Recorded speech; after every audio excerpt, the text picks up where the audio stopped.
Oh, hello. I'm Stephen Ian Reichenberg, and welcome to Recovering the Heart. Today, I'd like to speak on something very important to me and something very new to me, trusting my intuition. And that's not something I've ever really been able to do. Generally, I was existing upon instinct, not intuition, especially in my addictive life. When that incredible sense of craving and need is so present, it's hard to listen to the voice of intuition, which might not always be incredibly loud. The better we get at listening to it, at least in my experience, the louder it can be and the more noticeable it can be. For instance, I just today had a very, very great experience with this. Most of my life was spent in the service industry, working in restaurants, serving, and bartending. Ideal job for an addict. Of course, cash every evening, and I was good at what I did, so I made a lot of cash. Not to mention, most restaurants were very permissible towards my behavior because I was good at my job. As long as the customers didn't notice, I was allowed to slide with things until it got too bad. And then, of course, I could just go find another position. It was very, very easy for the life that I lived. And in the 4 years since I began to attempt recovery in my life, I've only worked part-time in that industry, and I haven't done that, well, almost 3.5 years now. So I thought maybe this was the point where I was ready to go back. Back to less hours, more money. That sounds wonderful on the surface, but when it came down to it, there was something in me that just kept screaming, no, this isn't right. And it wasn't a fear, that many people in recovery who've been in that industry would have, that, oh, there is drugs and alcohol around and that this is a harmful place. Not that whatsoever. It was just more realizing the person that was in that industry, the person that was good at being in that industry, is not the person that I am today. And the desire to work in that format that's, let's say, not really conducive to the nervous system. It's kind of an always on edge situation, especially if you want to be in a busy place where you are making money. And of course, the idea of actually pushing alcohol to make my living. Of course, I have no problem if somebody else wants to drink, if they want to do drugs. That is their freedom. That is their ability. And yes, I do currently work at a grocery store, and I can gladly passively sell those things. If they just walk up with it, hey, I'm not going to give them a speech about why they need to change their life, because of course that would never have worked on me, and frankly it'd just be rude. However, the idea of me actually pushing and suggesting and things that, yes, these people might always already be buying, something about that just didn't resonate with the person that I am today. And yes, even though I can go in and fake these things and make myself do this for money, if that was the case, that's the person I used to be could easily have done that. Today, that's not the person that I want to be, nor the person that I am. And yeah, there was that piece of me, that voice, the intuition, my heart, that just told me this is not the path. I hope to make teaching, meditation, yoga, working in other ways, working with people to help people. I want to make that my living. And yeah, it might not be happening today, but I want to keep moving forward towards that. I don't want to move backwards into something that I've done before simply for money. Especially when I no, it's not going to make me happy. I mean, yeah, if I was really stuck in some incredible, horrible financial turmoil and I truly did not have another choice for that moment, I have that skill set, of course, and I can utilize it. But for today, I'm not there. I'm not in that position. Today, I have the freedom of choice of saying, no, this is not something I want to go back to. And I was able to listen to that voice and went to the restaurant in question and walked through that door, and that voice was screaming at me. And I did something I've never done, which is very out of character for me, which was start setting a couple napkins down, then walk up to the person training me and just say, thank you for this opportunity, but this is not going to work for me today, and walked out the door and came home to make this video. Because this is the person that I am today, and this is what I love doing. And the person that I am today won't compromise those things, and will certainly listen to that intuition, that voice coming from my heart. And that's something I encourage for all of you to do, because quite simply, it is an incredibly empowering feeling. Nerve-wracking. I'm the king of overthinking and second guessing and thinking, oh, is this, of course there is a thought. Is this just a fear that I'm letting overtake me? And thankfully, through enough self-inquiry and self-knowledge, I'm able to realize when it is fear yelling at me or when it is actually my intuition speaking to me. And today I realized it was definitely the latter, that it was my intuition telling me this is not for me today. And I listened, and that feels incredible. In its newness, in its trueness. So the next time that voice is telling you go one way or go the other, which way it's telling you to go, just take a moment to sit with it. See if that is fear. And if it's not, even if it might be incredibly uncomfortable to listen and somewhat out of character, maybe take a chance and listen. With that, I'd like to get to our meditation for today. Find your way into a comfortable seat, whether sitting upright or lying down, wherever you can be still for moments, minutes, without feeling discomfort. Use any props you might need, any padding. And once you're there, I invite you to close your eyes if that feels right. If not, just find a spot to gaze. And begin to notice your breath. The in, the out.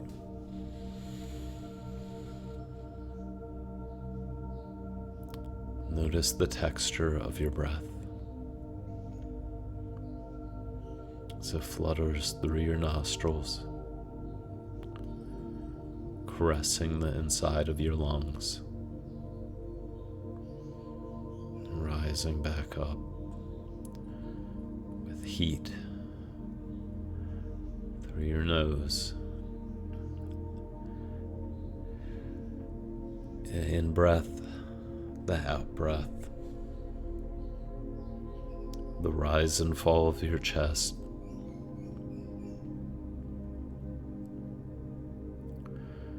Feel into all of these motions, all of these processes of your body.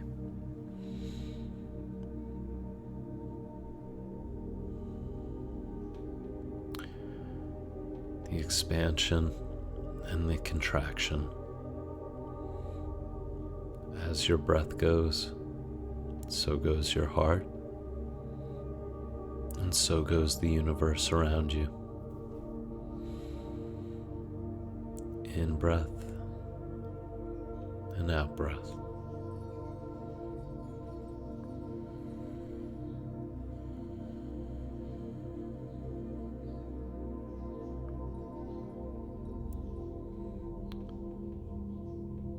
There will be numerous pauses through this meditation, as today we're focusing on hearing the voice inside.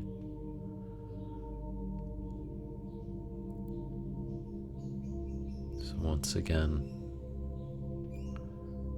feeling your breath,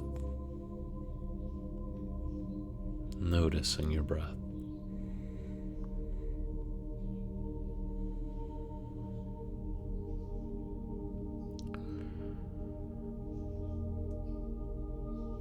Can you bring a little more depth to your breathing?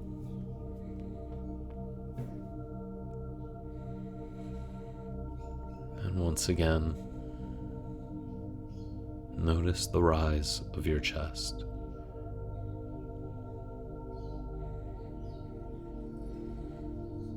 And on your next out breath, as your chest recedes, notice the space that it once filled.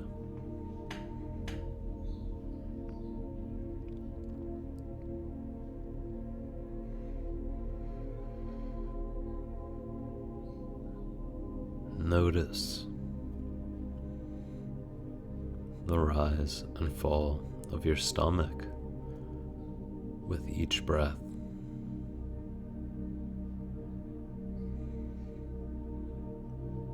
The expansion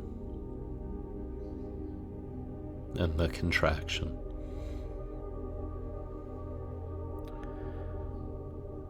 As your breath goes, so goes your heart. So goes the universe.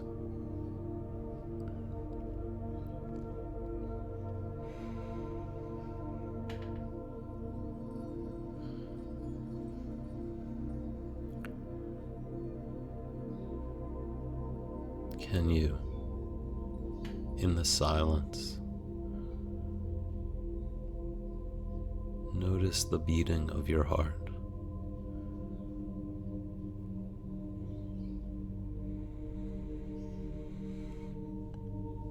Even if you can't hear it physically, feel into the energy of it.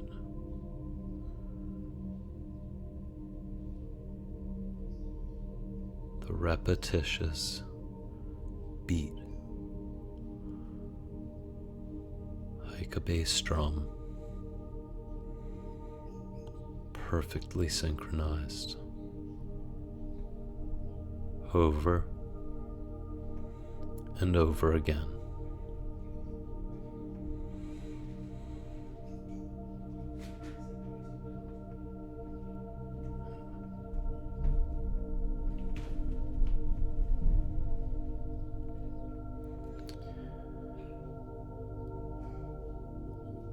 And now that you have the sound of that heartbeat within your mind,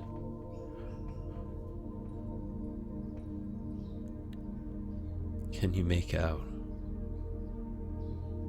the whisper of words through the beating of your heart?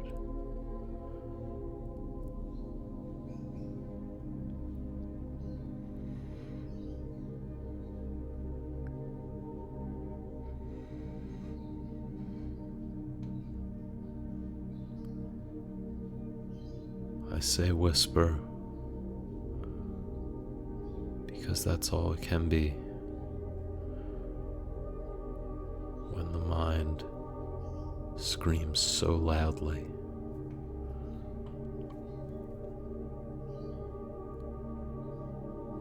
But if we focus on that beat, if you focus on that beat, maybe the whisper will get a little louder.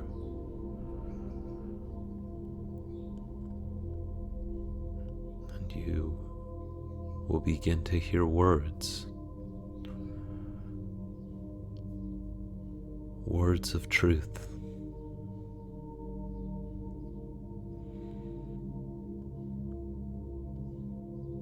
Can you hear them?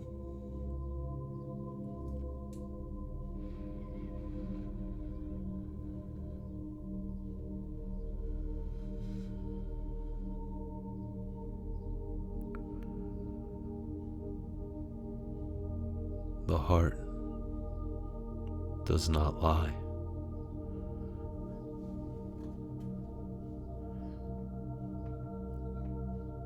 The heart only speaks truth.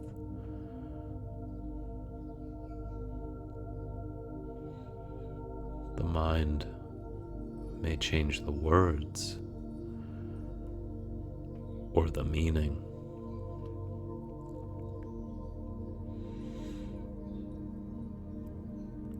but with practice, the words of the heart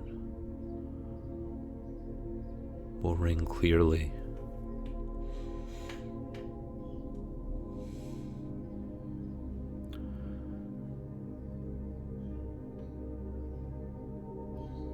And that low, soft spoken word will begin to ring like a bell through your body. Every cell, every atom vibrating with the truth of your heart.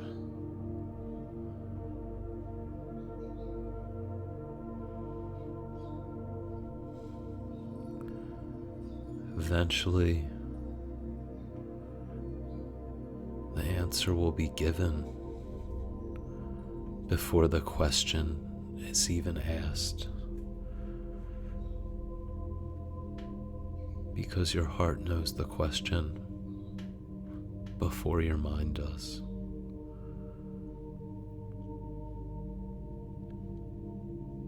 Continue your focus on your heart. See what it says to you in this moment.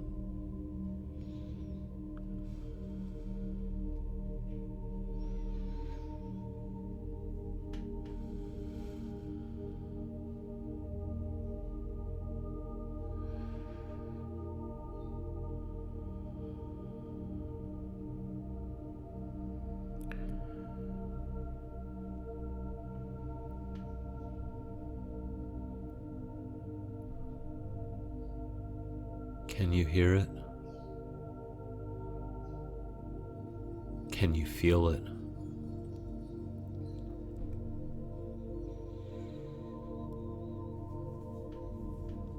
Can you trust that even if that answer is a no right now,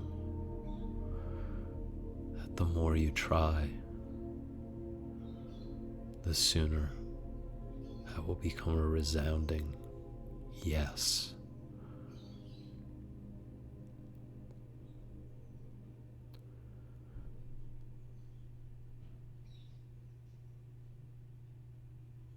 Each moment of silence in your day can provide that opportunity. Listen. Listen to the words of your heart.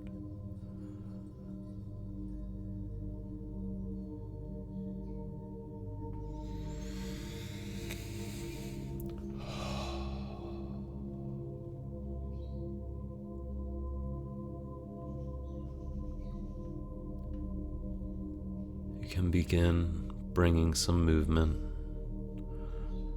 back into your fingers, into your toes. If you're lying down, sit up.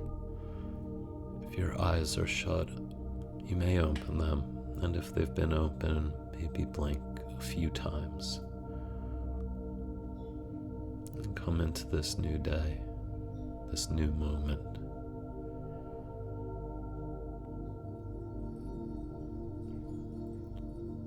With attention to that voice that comes from the truth of your being.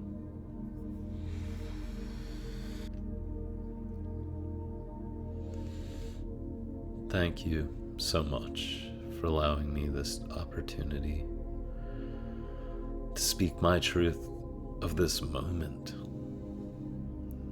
This is not some subject that's been bouncing around my head for weeks or months, getting prepared just to do this video. I mean, it's something I think about quite often, but this is definitely arising from an experience just had. So if nothing else, this is reinforcing my ability to trust in my own heart and to recognize that even if my mind is telling me something different, that my heart absolutely knows the way forward for me. And today, that's what I choose to listen to.